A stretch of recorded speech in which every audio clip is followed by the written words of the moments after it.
Things. Welcome to Cinema Savants, your weekly dose of movie news, movie reviews, and the occasional rumor. With your hosts, Todd Vandenberg and Rob Steele.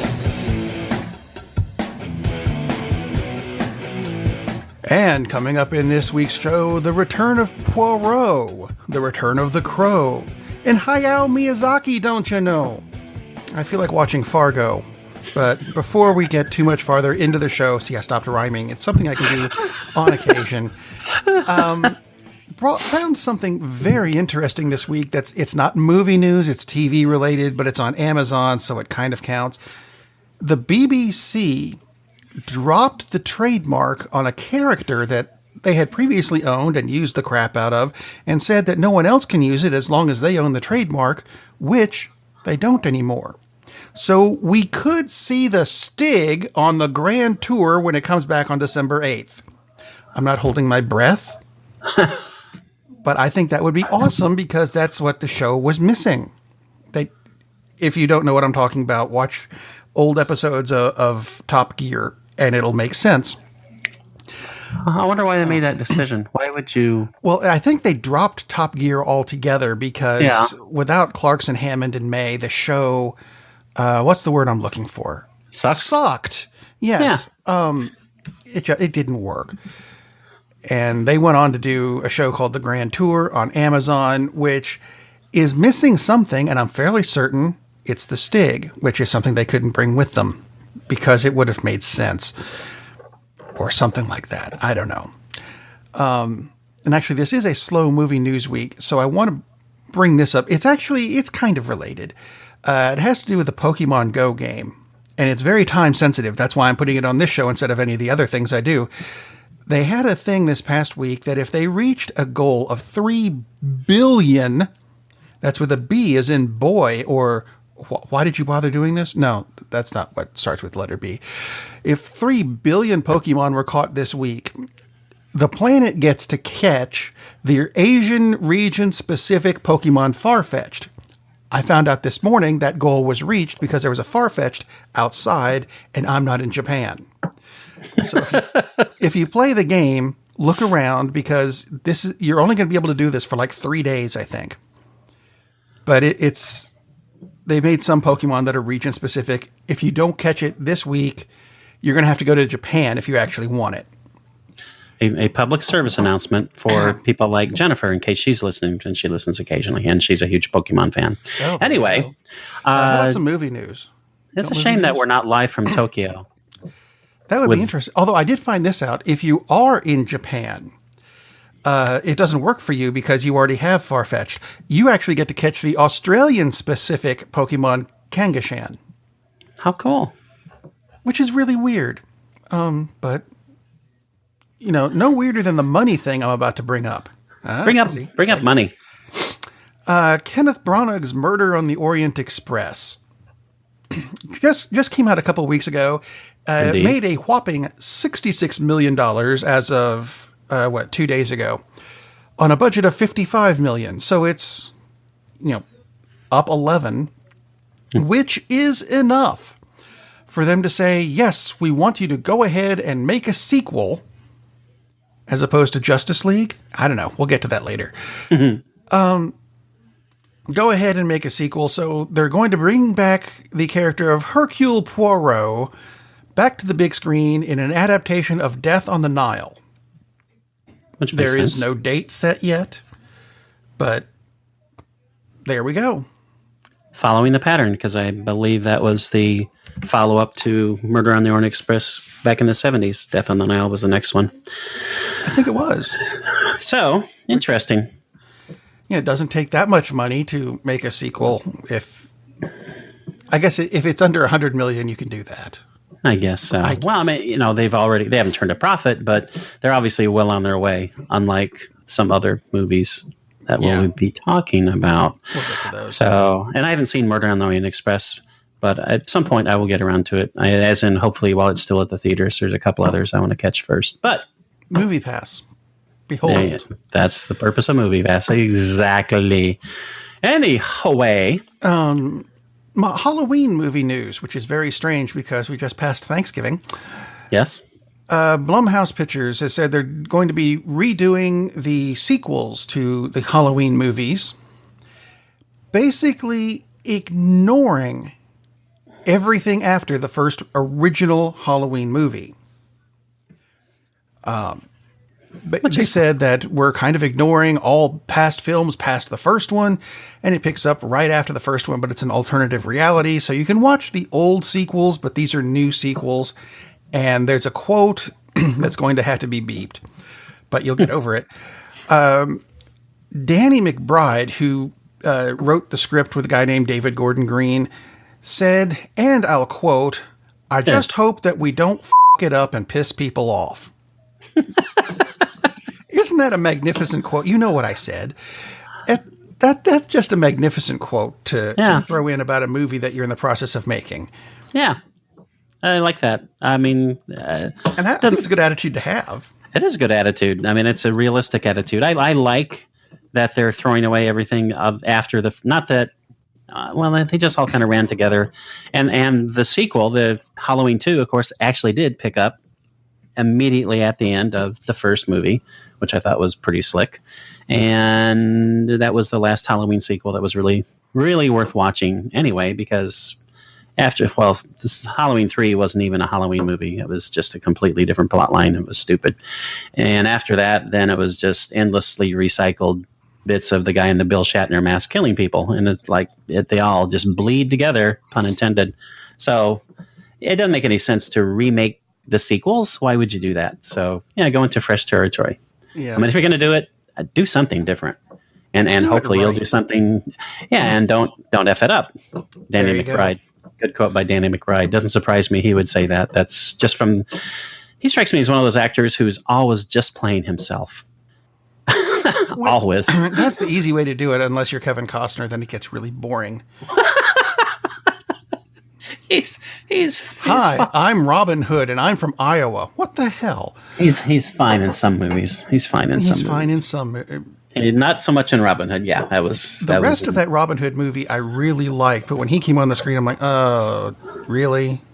Robin Hood. He came, like you said, he came in from Iowa, and he's visiting visiting his cousins in the Shire. If you build it, he will shoot an arrow through it. Yeah, that was. Not a good movie. Anyway, speaking of Halloween movies and shooting arrows through things, actually, I'm not sure what the arrow through things has to do with it. You saw a movie called 7852. I did see a movie called 7852, which sounds is a documentary. It's a documentary based on a classic psycho thriller horror film called Psycho. Ooh, how convenient. How convenient it was. One of the reasons I watched this because this is billed as a documentary strictly about the shower scene. The title comes from the fact that there were 78 cuts to produce a 52-second scene. Wow. And then that's accurate. What's not accurate is it's not just about the shower scene. It's about the movie in general, but it does focus on the shower scene. And it's interviews with several directors and film critics. I mean, if you like film, you're going to like this movie quite a bit. I mean, if you're not a fan of how movies are made, it would be pointless because you'd be bored silly, and so I wouldn't recommend it. I make videos, and 78 cuts is a lot for anything. Yeah, 78 cuts is a lot. And 78 cuts for a 50, I mean, it took, I believe, 5 days to shoot. And they wound up using 52 seconds. They did use a body double. They actually do interview the actress who stood in for Janet Leigh, which is interesting. And she was close to nude because she kind of had to be, even though you don't really see anything because... well, I mean, it's not... That's not... I think that's a different kind of nudity than sexual nudity. If you got a character who's taking a shower... Right. Who takes a shower with their clothes on? It's about, well, I mean, the way they could have staged it, she could have worn something, but, she turned out wearing like a small little patch in a particular place. And you can probably guess where that place is, just for the sake of her own modesty, which, left of course... nostril. Yeah, there you go. Which they weren't going to show on film back then anyway. No. But it does talk about how people were totally freaked out when this came out, because you got to remember this is a long time ago, 57 years ago, and wow, it is, isn't it? And the violence was just way over the top, and this is a mainstream film. This is from Hitchcock. I mean, one of the biggest directors at the time. Literally too. Sorry, and people were very familiar with him because he'd had the TV show that had been on, I think, by that point for about 4 or 5 years. So they felt comfortable with. They knew what they were getting with him, and this was so far off from what he'd done before. This was like the first slasher film, but it's far beyond that. So it was shocking, and especially because Janet Leigh was a major star. Spoiler alert: she's in the shower. So if you haven't seen it yet, I don't know where you've been. How? Yeah, but people were not used to that happening to the lead actress. It's like, well, that quick into the movie too. Yeah, she's in for about a third of the movie, and then she's not. And people were totally freaked out because they were convinced that they had seen her just stabbed repeatedly.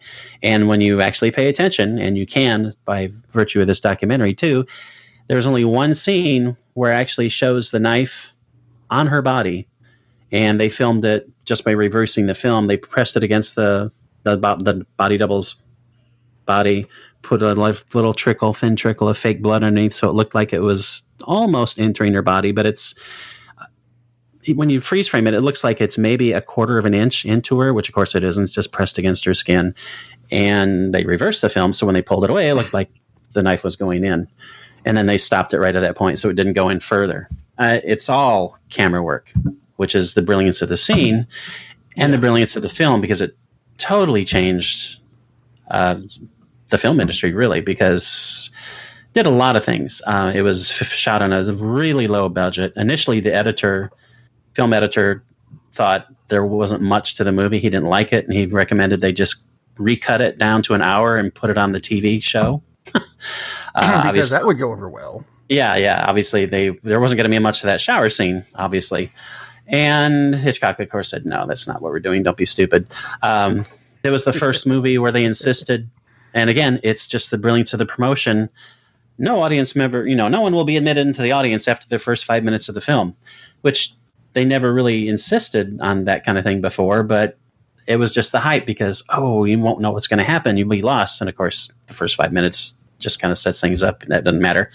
But it really created the anticipation. So it was viral marketing before people ever heard of the term. Again, the violence was brought to the mainstream, which had never been done. Killing off the lead, I can't say that it had never been done, but it was certainly the biggest example of it. I mean, it really changed films in so many ways. And that shower scene is like you said, that's a lot of cuts. That's a lot of cuts for a long scene, but for 52 seconds of screen time. But that's how it worked, because they just juxtaposed those images and things happen so fast. You think you see things that aren't even there. It's clever. It's just very clever. I'm not meaning that facetiously. That seriously, it's a clever thing to do. It is. And actually, the League of Decency, which was an organization of the Catholic Church who was upset about certain things that looked terrible, they screened it, and they thought it was, this is awful. You can't do this. You can't do that. So they wrote back and suggested some changes. And Hitch said, okay, fine, no problem. And he sent them back a copy, I guess, maybe 3 weeks later or a month later, something like that, with no changes whatsoever. All he did was agree he would do them. And I guess they just assumed he did them because they said, okay, fine. So he made zero changes whatsoever to the film, and stood by his vision and created didn't create just a classic movie. He created an entire genre. So, and again, if you're interested in film, really, really, really good movie. And if you're not that interested in how things are put together, watch something else. There are other movies we will talk about that you will enjoy much more. Like Coco? Like Coco, probably. Which beat out Justice League over the weekend. Which I was expecting Coco to do good, because it's I'm not entirely sure. I'm not convinced it's completely a kids movie, because of the having to do with the Day of the Dead thing. I have not seen Coco. Nor have I. My kids weren't that interested, so we didn't go. Although it's a Pixar movie, and Pixar movies generally do really good with kids. I just wasn't expecting it to beat out Justice League, which I knew was going to drop dramatically because it's the second weekend and people have issues with the movie. Although it has cleared over 400 million globally. Right. Which is still a long, long way from breaking even, because allegedly it has a $300 million budget, and that doesn't include distribution. That's just to make the movie. Or advertising, of which they're... Right. Well, we'll get to advertising on that in a minute. It didn't fly the way they thought it would.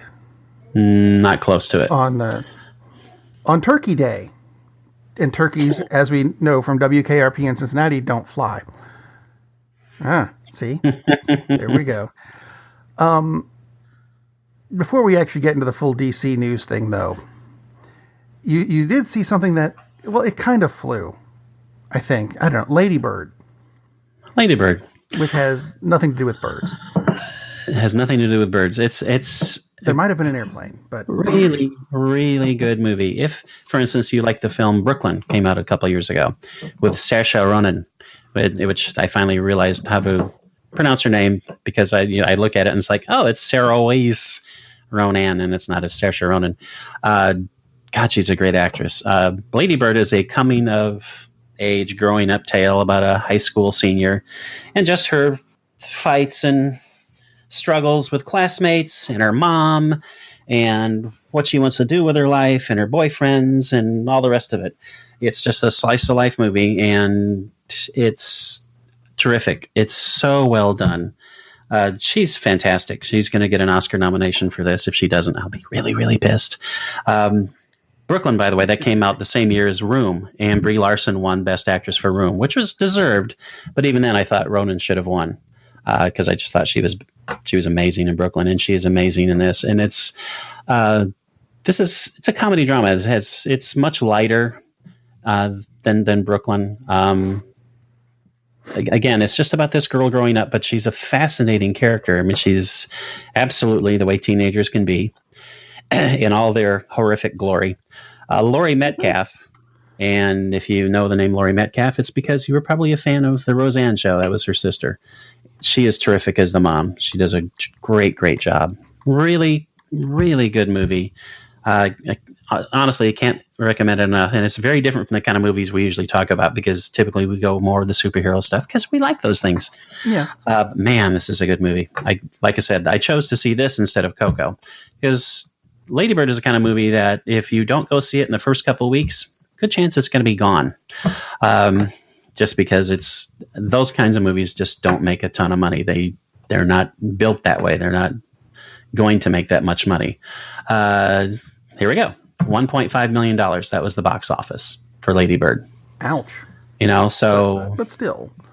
That's the weekend. So far, 10 million. Oh, okay. But much better. But, it probably, I have no idea, the budget's not listed, but they probably could have made it for 1 million. I mean, it doesn't look cheap at all, but it's just shot on location. She's the only person in it that has, other than Metcalf, that has a lot of name recognition. They probably didn't spend a whole lot of money on this movie. They didn't have to. I mean, they spent the money on the script, the direction. I mean, it's such a good movie. Lady Bird is just her nickname. They spent $10 million on it. Okay, well, then they have some time they'll have to work to make it back, because they'll have to pull in 20, obviously. But eventually they'll get it through, deals with Netflix or Amazon or whatever. So, right. But really, really good movie, and a couple of great performances. I mean, I will be shocked if Ronan isn't nominated and Metcalf isn't nominated. And one of them will win a Golden Globe for sure, because it just seems they give those out like candy for some reason. So, it's a comedy drama, so there's a good chance it'll be nominated in the comedy category, which that's one thing I like that the Golden Globes do, is they split dramas and comedies into two different categories. So twice as many awards. It's fun. Yay. Anyway, go see Lady Bird. Again, that's what I was saying. That's her nickname. She gives that name to herself. So that's her given name because she gave it to herself, as she says. Kind of like LL Cool J. Quite like that, but without the coolness. Actually, She is pretty cool. Fun movie, even though it does have a lot of serious things to say. So going from Lady Bird to A Crow. Aha! Yeah, see? Segue. Jason Momoa, he of the Aquaman, Game of Thrones fame, and I'm sure a lot of other stuff, has started production on his reboot. I'm calling him his reboot because he's playing the title character in The Crow. Now, if you remember The Crow from the 1994 version with Brandon Lee, which I thought was a great movie, even though Brandon Lee was actually killed, 3/4 of the way through shooting, and they used a body double to do a lot of stuff. Yeah. It was a great movie with a very interesting storyline, but I agree. And this might just be me. Is Jason Momoa too big to play the character of the Crow? That was my first thought, and it's a very different physical build, and I can't even think of the actors' names that have played the Crow since then. There have been at least 3 actors that have played him, and they all are built similar to Brandon Lee. I guess they can change it a little bit. My thought is anybody going to watch it? I mean, it's The Crow, but none of the sequels did exactly a huge amount of money. And this guy is not, he doesn't pull in crowds. I mean, Conan. He's big, he's popular, but yeah, he's not the draw that. No, he's like I said last week, he's like the low rent version of The Rock. I mean, he played Conan the Barbarian in that relaunch, which went nowhere. Shouldn't have. No. I watched it. It wasn't as good as it could have been. No, it wasn't. I watched it too, and it's just kind of like he's in a TV series called Frontier. Anybody even familiar with that? I mean, it's just I haven't heard of it. He doesn't have any drawing power. Frontier is either on Netflix or Hulu. It's one of those, and it just blends into the background of, it's one of those series. He's entertaining, all right, but I like them in the little bit I've seen of him in Game of Thrones. I've just seen a few episodes with him here and there because I ain't got HBO and I ain't stealing it. But and he was okay in Conan, but I think he's one of those actors where he's in that good. He's bonus points. That's exactly how I feel about it, and it's like I don't think he's ever going to be like the lead that carries something. No. Despite no offense to him, because I know he could come in and kick both our asses. But by blinking, probably. Yeah. He's likable, and he's obviously large and has an intense screen presence. But for whatever reason, he just doesn't seem to have it, which The Rock has it. Dwayne Johnson definitely has it, which is why he's in like 15 movies a year. And he's going to continue to be in 15 movies a year until he's tired of it, obviously. Whether we want him to or not. Yeah, exactly. And same thing. He'll do whatever he wants to also to us. So no offense, but yeah, I don't see that working. I saw him attached to it and I said, he's just too big to play the character the way it needs to be played. And I read the books. He's not supposed to be, Hulk smash size, which Jason Momoa is. So I'm going to make a prediction that Jason Momoa's next movie, he's going to be the lead in the all live action reboot of Stuart Little. just because. That hurt. Yeah. Okay. Moving on. Back to the Justice League, because we keep skirting the issue. Yeah. And we've only brought it up in every story so far. What do you think? It's a big story. This occurred to me earlier this week. Do you think this movie could have been saved by marketing it better and just having, because this week they re-released all the movie posters, this time with Superman in them. Do you think the movie would have been helped a little bit as far as getting people into a theater not the script or how they built the movie or anything. Could they have gotten more people in the theater if Superman had been included in the marketing from the beginning? For the first week, they might have gone over 100. But after that, the movie is the movie, and then the marketing doesn't matter. I think it might have gotten them 6, 8, maybe 10 million extra, and that's it. Because the marketing only works before it opens. Was going to be in it. Right. Most people knew that already, and the marketing. If you didn't know he was going to be in it, then you wouldn't have cared and might have gone, "Ooh, a Superman movie," and gone to see it. Yeah, I mean, the marketing only works until the movie opens, and after that, the movie stands on its own. Yeah. Because then people look online and say, "Oh, look, the user rating is this." If they care about that, a lot of people don't, and in a lot of ways, you shouldn't. Yeah, it might have helped initially, but after that, the movie is. And it's an okay movie, and that's it. It has some really major flaws that should have been fixed. And like we said last week, when the director's cut, the extended edition, when that comes out on Blu-ray or in UHD and 4K and whatever else, I think it'll be a better movie because things will be explained a little bit better. It'll be fleshed out more. But regardless, you still have the basic fact that, which has been a problem with the character forever, Superman is far too powerful in a lot of the incarnations, which is why they've depowered Superman several times in the history of the character. And it's a great scene. You mentioned the scene, and I enjoyed the scene when Superman is fighting 3 of the Justice League, and the Flash comes zooming around to play his little super speed trick. And Superman just slides his eye over, looks at him, turns his head. Obviously, he reacts just as fast as the Flash. That's a problem.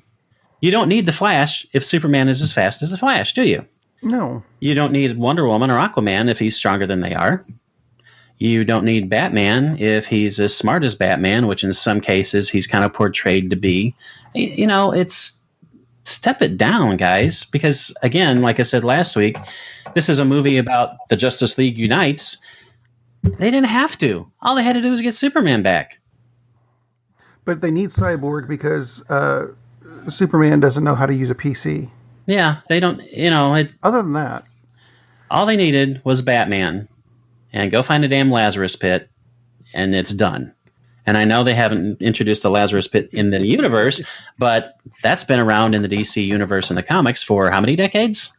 It's in the TV series.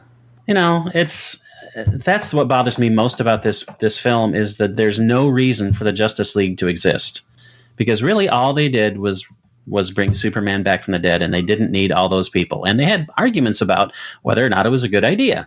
Actually, it impeded their progress to their one goal, which was to bring Superman back to to destroy the big bad. So the whole movie is pretty freaking pointless. There's no fixing that other than having a completely different script. And again, it's entertaining, but when we've seen so many good DC movies from the animated division, frankly, it pisses me off that they're so blind and stupid and stubborn that they just don't go borrow a script that they own and remake the damn thing. And it would make, I think, if they did Justice League Doom on the big screen, live action, I would be more than fine with that. I think that would be good. So, and we're fans of the animated thing, and 10 times as many people as the animated fans are out there that aren't even familiar with that, and they would go see this as a fresh picture, and they would be blown away by it. But no, let's make up some half-assed script, which doesn't make sense in a lot of ways, and the basic premise is wrong, and blow our chance. This is the worst performing DC Universe film so far. The worst. Yeah. You got it kind of backwards, don't you guys? You've been building towards this for years, and you've turned out your worst performing product. Suicide Squad, for Christ's sake, is making more money than this. Out. Got issues because that movie wasn't any good. And it's about second tier villains, for God's sakes. You got problems if your big picture is underperforming this well. There's a great article on Forbes about it, and there's a terrific line. The author's name is Mark Hughes. He writes about film for Forbes, and he does want to tell people that I'm not an evil puppet trying to ruin things fans like. I'm not a secret paid ninja working for Disney. So he's just telling the truth as he sees it, and he says he thinks it'll probably wind up making about 700 to 750 million total global when it's all done. Which, when you take all the money out, they'll make about, if they're lucky, $30 million. That's a big expenditure to wind up with $30 million, and you've got a lot of production companies splitting that. That's not what they were looking for. Although, do you think it could be that they think that this is just going to be a massive launching pad for the solo movies? Yeah, but wouldn't you want to launch a massive launching pad that made $1 billion like Mar-vell does? No, that'd make too much sense. This is again, like I said last week, fire everybody who touched this travesty and put Patty Jenkins in charge of the entire universe. And you got a fighting chance of making really good movies every time out. Because she's the only one since Christopher Nolan, and that's actually pre the universe, who's actually made a decent DC live action film. And she made a really, really good one. I'm not sure if time will tell if I'm deciding if I can feel if it's great or not. A lot of people think it's great. It's easily the best, hands down. There's no one thinks that any of these other movies, well, no one in their right mind thinks that Wonder Woman is not the best DC Universe movie since the end of Christopher Nolan's trilogy. And it's, I can't imagine anyone thinking it's not better than The Dark Knight Rises for that matter. So, actually, speaking of Christopher Nolan real quick, 7 of his movies are going to be released in 4K Ultra HD Blu-rays on December 19th. Woo!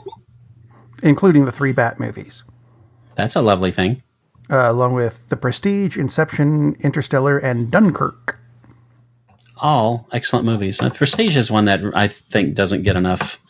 I agree. Yeah, Prestige is a really, really good movie. And you have the fun of watching Batman versus Wolverine. Exactly. It's Batman versus Wolverine. It's like, how can you beat that? That's amazing. It's like the best thing ever. Yeah. And it kind of almost is like Batman versus Wolverine too. It kind of is. Yeah, very interesting. They're both such good actors, and man, that's a cool movie. Very, very fun. A bit of a spoiler for the Justice League movie. In a post-credits sequence, we get introduced to Deathstroke. Yes. Who is supposed to be the big bad in the may or may not exist The Batman movie. Because Ben Affleck, he's in it, he's not in it, he's thinking about being in it. It's kind of like Angelina Jolie at this point. Did you think... Yes. I'm going to have charges filed against me just for that joke. Did Deathstroke look as good in the movies as he did in the TV series? Because I think Arrow absolutely nailed it. I don't watch much of Arrow, but I have seen Deathstroke in it, and I didn't think of that immediately, but I wasn't impressed, and that's why he actually looks better in the relatively low budget TV show than he did in this brief appearance, which doesn't make a whole lot of sense. I mean, I guess the $300 million went someplace else, and it's not that it's a bad costume, but it's not. It's just not as good as the one from TV. Don't you own the TV property? Why didn't you just do that? I don't get it. Makes no sense. I did like that teaser. It was like, okay, that's interesting. Although that sounds like, well, we're not going to get to Darkseid anytime soon, are we? Interesting. Yeah. Let's drag it out for another underperforming, god-awful. Well, it's not god-awful, but compared to the expectations, it's god-awful.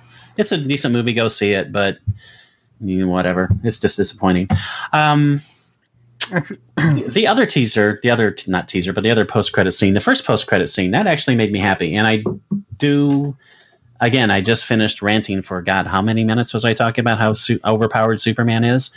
This was the fun aspect of it. This is the fun aspect. Because everybody, I have had discussions 3 times in a previous job with a coworker over at serious discussions that lasted quite a bit of time over who would win a race between Superman and the Flash. Yeah. So I did like that that's in there. I thought that was cool. That was fun. But since they just kind of showed the start of it, you don't really know who wins. And, you know. I kind of like that they leave those open, though, sometimes. Oh, yeah, they should. They should leave that open. Yeah. Absolutely. And that made it fun. That was one of the most enjoyable moments in the movie to me. And it was in a post-credit scene. So was it really a post-credit scene, or was it just an hour and a half pre-credit scene that led up to that? Actually, if I think of it that way, I like it better. See, there well, I sure wasted my time for the advertisement for the Superman Flash race, but that's all right. No, the TV series did something I think is interesting this week. On Supergirl, they introduced the Legion of Superheroes, which they have not done anywhere. Spoiler in case you haven't watched it on your DVR. The new show comes out tomorrow. They brought back Mon-El, who was... I'm not even going to go into that storyline, but apparently he's been to the future. And he came back in sleep capsules with other people, and they had to rescue someone because the sleep capsule was failing. And the girl they brought out, if you happen to have the DC Encyclopedia like I do and pay attention to the icons in the background, you kind of go, hey, that's Saturn Girl. Now, bear with me, because the Legion of Superheroes had some really, really stupid names. Saturn Girl being one of the better ones. Yes, they did. Yes, they did have a character created back in the 60s named Karate Kid. And the jokes they've made about him since. But they've insinuated that the other members of the Legion are also in those other sleep capsules. So we're going to get those in the TV series. And I think it's interesting that the TV series is actually introducing all these DC characters in ways that they should just combine the movies with this TV series, because the TV series is introducing the characters a lot better. They have time to. Well, so why not? They have time to, exactly. I don't want to put you on the spot, but do you remember some of the other names, other more unusual? Was Matter Eater Lad one of them, or is that another? I want to say that is one of them. Yeah, it was just. I mean, there were so many just Bouncing Boy, terrible names, and terrible powers. I guess they just thought they. They're really weird powers, although I mean they work. Bouncing Boy was just a fat guy he was basically a rubber bouncy ball. Yes. As a human, and weirdly it worked. But you look at the name of the character and look at the character and go, okay, Super Dork. No, it works. Go figure. Super Dork is pretty close, though. Pretty close. And actually, sticking with the DC TV series, tomorrow starts the 4-part crossover between all 4 of the TV series, Crisis on Earth X, with Nazis at a wedding. So go ahead and watch that. It'll be fun. Nazis at a wedding. Yeah, there's Bouncing Boy and Brainiac. Brainiac 5 was good. I did like Brainiac. Brainiac 5 is going to be introduced. We did know that was coming. Oh, that's excellent. He should be. Brainiac 5 was always an interesting character. I always thought so. Yeah. Something else that's going to be coming, and this is only the third thing I've heard about coming on the DC digital service, is a Harley Quinn, the animated series. And they said this is not for kids. It looks a lot like Heavy Metal to me, the animated series. Interesting. I'm not sure I like the idea, but I have very little say in the matter. They've ordered 26 half-hour episodes. Wow. That's interesting. We'll see how that goes. That's 26, really. Yeah. Doesn't happen very often, especially now when so many series are 10, 13, sometimes 8. 26. Wow. They obviously think it's going to work. Well, it's Harley Quinn. She's popular now, so hey, why not? Depends who plays her. She is supposed to be. I do know that, and I want to say played by Matter Eater Lad. Cosmic Boy, Lightning Lad, Triplicate Girl, Phantom Girl, Chameleon Boy, Colossal Boy, Invisible Kid, Kid Quantum, Star Boy, Sun Boy, Shrinking Violet, Ultra Boy. Wow. Dream Girl, Pharaoh. They had a lot of lads. Pharaoh Lad. Lots of lad. Well, it's from the 60s. Shadow Lass. Oh, my God. Anyway. You going to move on to Nightwing? Yeah, please. Okay, because they're making a Nightwing movie. Again, now, maybe. They've already cast Dick Grayson, who ends up being Nightwing in the Titans series. No word yet on whether he's going to be Robin or Nightwing when the Titans series gets going, but they are making a Nightwing movie, and they announced they're going to be doing an open casting call. However, they have said that if you, as advice for people who want to try out to play Dick Grayson, you have to know the character because, and I'll quote here, basically they're not accepting just any potential dick that walks in off the street. And I don't have to beep that because that's exactly what they're doing. I just thought that was a wonderful quote. So we might be getting an unknown to play one of the big... I think Nightwing's one of the big characters in DC. Because he is the original Robin, if somehow you missed that. Big name character, so hey, why not? Get someone new. Get some fresh blood into it. Although there is a character in the comic movie industry that's not going to be where he's supposed to be. It's a crappy segue, but it's all I've got at the moment. Mar-vell has said that Adam Warlock, who we're fairly certain we saw at the end of Guardians of the Galaxy 2, is not going to be in Avengers 3, Avengers 4, or even Guardians of the Galaxy 3. That's really strange. Well, I mean, his biggest claim to fame as a character was defeating Thanos in the Infinity War, which has to do with the Infinity Gauntlet, which is Avengers 3 and 4. If you're not putting him there, what the hell's the point?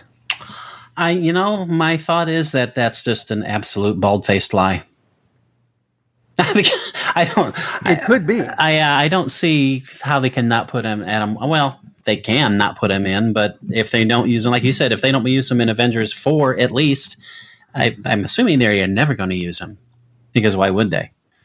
It just doesn't make sense. No, so I tend to think that they're just lying, just to fool people. And going back to the Nightwing thing. Oh, sorry. Yes. No, that's fine. They have a guy who's played Robin on film recently. I'm not sure I really like him. I'm not sure if I like him continuing in that. But what about Joseph Gordon-Levitt as Dick? Of course, he played John Blake, which isn't, but he was going to be Robin. I wonder. Different character, different universe. They said what they wanted for a Nightwing is someone who is extraordinarily athletic and gymnastic. Well, he could portray gymnastic. I don't know if I would say extraordinarily athletic, but he could become so if he wished to be. I suppose. What they would need is someone who could... I think they want someone who's... I think what they're looking for is and I apologize for phrasing it this way, a taller, thinner Jackie Chan, younger Jackie Chan. Someone who's... They don't have to train as much. Someone who's already... Taller. They want a taller Bruce Lee. There you go. Not sure you're going to... I'm not sure there are many actors that are out there who are like already Nightwing. They're going to have to train somebody. Right. Unless... There's going to have to be training involved at some point. Yeah, and what basically I think... what they're looking for? They're looking for Randy Orton that can act. Randy Orton physically is perfect for Nightwing, and he may be capable of being a terrific actor. I don't know. No idea. He certainly portrays a badass on TV when we see him in the ring. So why not? Randy Orton, if you're listening, that would be really weird. But if you're listening, go audition. It's an open casting call, and you would be perfect for Nightwing. Seriously, he would be, right? But I have no idea if the guy can act. A bit large, but we'll take it. But in a world where Batman runs at about 250 solid muscle now, he's okay. I mean, because it'll do. Yeah, it'll do. But yeah, physically, I mean, he's long and lean. He's not overly muscular. It's kind of what they would want, and he can certainly jump off things like cages and tables and ladders. So he's how's got this? that part down. Well, no, his accent would throw it off. Jeff Hardy. Jeff Hardy. He's kind of a little small. No, Jeff Hardy's gotten considerably larger than. No, I mean, his height. No, he's 6'2". Is he? Yeah, seems so. He's. I guess it's because he's. You get thrown off when you see. He's got the squat build compared to his brother. No, that's Matt. Matt's much more squat. Oh yeah. Jeff. I was going the other way. Yeah, Jeff. Now, you get thrown off when you see professional wrestlers in the ring. Oh yeah, because they're all. I think with the exception of like AJ Styles and Rey Mysterio, they're all huge. Rey Mysterio. That'd be excellent. Rey's 5'2". What the hell? If I'm 10 inches taller than you, wait, what? Yeah, I mean, you don't realize how big they are until you stand next to them, and then you go, oh, you are large. I thought you were all my height, and no, you are not even close. Yeah, actually, Jeff Hardy, that would be good. And if he can act like a sober person, that would be helpful too. He's sober now. I'm sorry, Jeff. Don't come beat me. Although, get in line because we have larger Randy people. Orton will come get you first. Yeah, we have larger people waiting. Y'all have to get behind Jason Momoa. Yeah, exactly. But we support The Rock. Maybe he'll protect us. Right. Yeah. Someone who's not going to... I'll try to save you out of this. Ready? Here we go. Someone who will not be playing Nightwing would be Jude Law. No, he won't. Because he's already going to be in the next Captain Mar-vell movie. Yes, he will. And this would be the Mar-vell one. Although, we'll make this a little bit weirder. He's going to be playing a character named Dr. Walter Lawson, who is the Kree, that's an alien race, soldier named Mar-vell. Meaning he is the original Captain Mar-vell from Mar-vell comics. Oh, that's cool. I like that he's playing. I hope that's not the kiss of death for this film. I hope it isn't. Because Jude Law is not exactly box office dynamite. Speaking of people who just don't, which to me is weird because I think he's a terrific actor. I like him. I have yet to see something I haven't liked him in. Exactly. And I've yet to see something that I think of offhand that has made a lot of money. Other than, the Sherlock Holmes flicks, but Robert Downey Jr. is kind of box office gold at that point. And again, the casting in that was completely reversed. I mean, I understand why they did it, but physically and everything else, Jude Law should have been Sherlock. Watson would have been Downey. That would have been perfect, but, Go to the Cinema Savants website, which oddly enough is cinemasavants.com. Isn't that weird? 3/4 of the way down, there will be a video of Robert Downey Jr., Ed Byrne, and Graham Norton talking about the casting in a black and white silent movie format talk show. It'll make sense when you see it. Just go to our website and watch that. It's very funny. I'm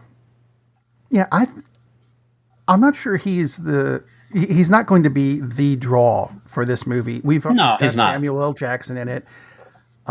He's not the draw. Brie Larson. Brie Larson. He's an excellent addition though, because I really like him, and as a supporting, he definitely adds a lot of weight in a good way, as does Samuel Jackson. So I really like the casting. It's just again, I really can't figure out why this guy is not one of the biggest actors as far as popularity. Because I think that's in the States. I think overseas he does a lot better. Yeah, he's very, very good. Very cool. Anyway. Other news out of the Disney camp. And this one struck me as odd. It has to do with Disney and Hulu. Because Disney co-owns Hulu with 21st Century Fox, Comcast, and Time Warner. And it was announced that Disney is the only one set to lose around $100 million in the next fiscal year due to the launch of Hulu Live. And that kind of threw me off that Disney is the only one losing money. I'm not sure why the other ones aren't. If you know why, that would be awesome. I don't get that. I don't know why. Hulu is something we got in our house recently. And being cheap, we went with the $5.99 a month for the next year thing with limited commercials. Now, I would like to point out that what I thought limited commercials meant was they would have shorter commercial breaks and still have the variety of commercials. And I'm wrong. Because my wife, who over this weekend discovered the TV show The Medium, which is not something I particularly care for because it's slow and it's just not a show that I care for. All of the cast is kind of... Anyway, every commercial break has had the exact same commercial, singular, since Wednesday evening. We are recording Sunday it's about noon. Every 10 or 15 minutes from my living room, I hear what sounds like, well, it's a commercial for Kia. It is a Christmas commercial where they're playing the dun, dun, dun, dun, dun, dun, dun song. I don't remember what it's called. I don't care at Carol, this point. Carol of the Bells. I knew there was bells involved. Yes. It's that song, only it's done by the guy who did the theme for NFL on Fox, because it's that guitar. So it ends with dun, dun, dun, dun, dun, dun, dun, dun, dun, dun. You're watching NFL on a Kia Sorento. What the hell? No, that's wrong. And maybe that's where Hulu is losing its money, because you've only got the one commercial. Branch out, for God's sake, branch out. My 9-year-old daughter yesterday said, I'm really sick of Christmas already because of that damn song. My 9-year-old, and I'm quoting. Find another sponsor, guys. I'm not going to buy a Kia. We're still making payments on a Toyota because the guy at Kia screwed us. Find another commercial, please. So they stole from Sam Spence and bastardized Carol of the Bells. Yeah. And it's for a NFL on Kia commercial. Is I can't remember if Hulu, because I've got Hulu too, I don't remember at the top of my head. Isn't Hulu one where you can say, yes, I like that ad, or no, I don't like that ad? We haven't found that option yet. Then it's probably not Hulu. I know there's one of the services where you can just go click and they don't show that ad again.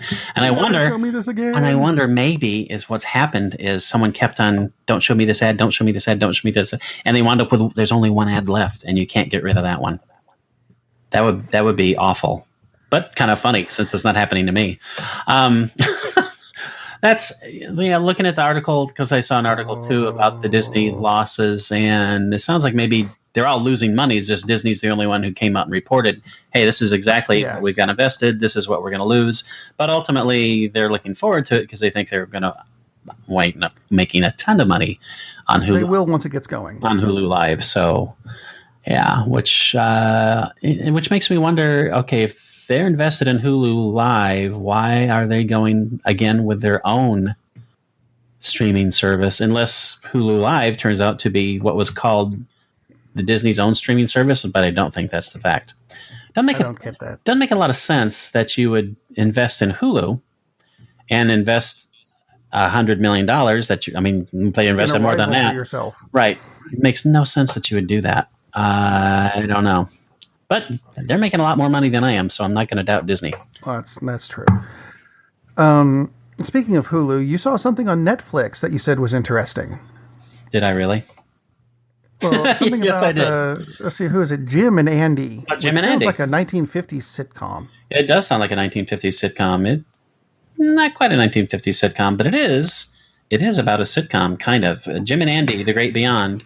It's a documentary on the behind-the-scenes look at when Jim Carrey played Andy Kaufman with a movie called The Man in the Moon. And Jim Carrey, method actor, he gets into the roles all the time, which I'm sure is extremely annoying for anyone who works on a lot of those Jim Carrey films, because can you imagine that guy in character on the Ace Ventura movies, or worse, Dumb and Dumber? I'd rather not. I would rather not, exactly. Well, I'd rather watch that Kia commercial again. over and over and over. Well, he stayed so in character as Andy Kaufman throughout the production of Man in the Moon that he drove everyone crazy because Kaufman was basically acted like a lunatic a lot of the times. But it's a really cool look, again, behind the scenes, how movies are made and particular methods and how everyone reacted, because they redid a lot of scenes of parts of his career. So they've got Danny DeVito and Judd Hirsch, and they're redoing scenes from Taxi. And DeVito and Hirsch both, they said it was freaky, because it was like they were working with Andy again, exactly as if they were working with Andy again. And it kind of freaked them, Hirsch especially, because DeVito was kind of like, he seemed to kind of hold it in the back of his head that, yeah, it's a performance, but it's still really freaky. But Judd Hirsch basically acted like Kaufman had come out of the grave. He was just kind of really creeped out by it. I mean, he appreciated it, but it was like, this is beyond weird. And again, it was a compliment that this guy is Andy Kaufman. He's not playing Andy Kaufman. And there are a lot of interviews with Carrey himself about the process and why it was important to him. And, the process, blah, blah, blah. He didn't talk about it that way. He just talked about the importance of doing his best to inhabit that character and be Andy Kaufman so he could play him the right way.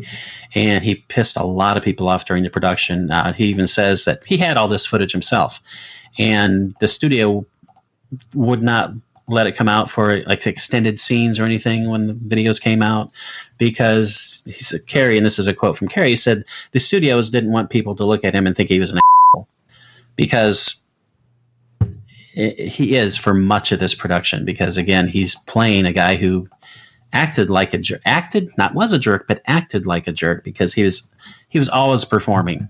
That was his whole point. And that's Carrey's point, just investigating how weird it is to be this guy who's always on, no matter what. There's a long sequence, which you will definitely appreciate, with Jerry, the King, Lawler.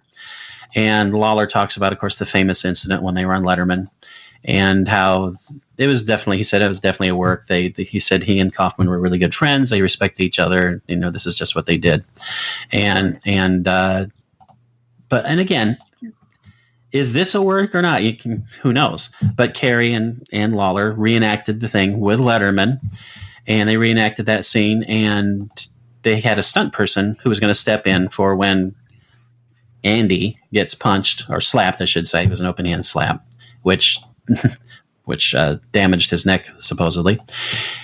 And Carrey was saying, no, I don't want to do that. He was arguing he didn't want to do it because people can tell, blah, blah, blah. And they said, no, this is how we're going to do it. So right when they're filming the scene, he leans into Lawler, and he'd been antagonizing Lawler the entire time. And Lawler, according to this, was legitimately pissed. He said, Andy was one thing, but he said, this guy is just taking it too far. This is ridiculous. He was, as portrayed, he was legitimately pissed at Carrey.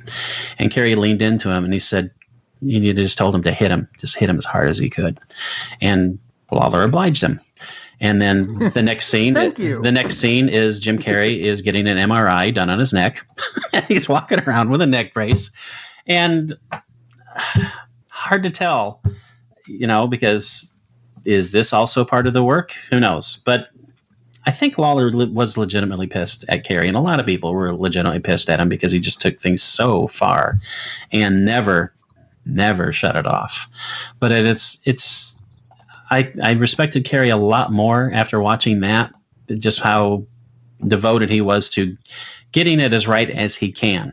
So this kind of excuses like Mr. Popper's Penguins and other utter dreck that he's done in the last few years. I would like to see him get back to doing things like The Truman Show, like The Man in the Moon. It was okay to me, but I never was that much into Andy Kaufman, so it'd be kind of hard to be thrilled about a movie about someone that you were kind of ambivalent about. But Carey's performance is absolutely great, and it's really cool to see behind the scenes and just the reactions and how he created that performance. So again, if you like the behind the scenes stuff of the movies, Jim and Andy, The Great Beyond, definitely worth watching. That's on Netflix. And by the way, 7852, you got to pay money to see that. That's on Amazon. So you got to really like that stuff. So there you go. Although if you want to watch something else that's not that, and you mentioned Amazon, this is a Black Friday sale, so there's a very limited time left with this. But every Hayao Miyazaki film is currently half off on Amazon. And I know you've heard us talk about it every week, I think, since we started the show. Seems like it, yeah. And sometimes in between when we're not on the air, which would be very weird if you were listening in on those conversations. Yeah, if you want a chance to find out what we're talking about because you don't know yet, now's the time. Half off, go get them. What should they start with, though? Yeah, hard to tell. I mean, should you start in chronological order? But I would go, Spirited Away we watched again recently, and that movie is truly bizarre. Yeah, it's awesome. It's really weird. I don't know if I would start with that, because to me it's almost like that's the one you save for the last one you watch. Well, it's not the last film he's done and won't be, right. But I don't know. Either maybe My Neighbor Totoro, or I think I started with Howl. A good one to start with. Kiki's Delivery Service. Kiki's Delivery Service was awesome. But I would not. The two I would save for towards the end, just because you're building. Would be Princess Mononoke and Spirited Away, because those are his two best. But it depends on who you talk to, because I guarantee you there are plenty of people who think Kiki is the best, or My Neighbor Totoro, or Ponyo, or Howl, and Nausicaa. It just that's one I haven't. I got it recently, but I haven't seen it yet. There's no place. That's the wrong place to start. Absolutely no place at all. I will say, do not get Princess Mononoke and think I'll show this to the kids. That's the one you don't show to the kids. Depending on the age of the kids, but there's some pretty young kids. There's some pretty heavy duty violence in that, and it's about but not in the other ones. I don't think. No, there's some freaky stuff. There's some freaky stuff. There's some scary stuff in Spirited Away, but there's nothing like all. There are some scenes of violence, but not like in Princess Mononoke. So no, that's the grown-up one. Yeah, that is PG-13, and it's PG-13 for a reason. So pay attention to that rating. Frankly, I'm amazed it's not R because of that. It probably, if it was live action, it probably would have been an R. But absolutely. Spirited Away is PG, for example. So there's the difference right there. Howl is PG. Ponyo, for that matter, is just G-rated. So if you think of it that way, My Neighbor Totoro is G. Where did it go? We're recommending these G-rated movies. Go figure. Oh, they're excellent. Excellent movies. Awesome. Yeah. So, if we don't mention Miyazaki on every show, we should. Because the guy is genius gets overused, but this guy, he is a genius. The most important. There's something above that. Yeah, he's the most important figure in animation since Walt Disney. I mean, hands down.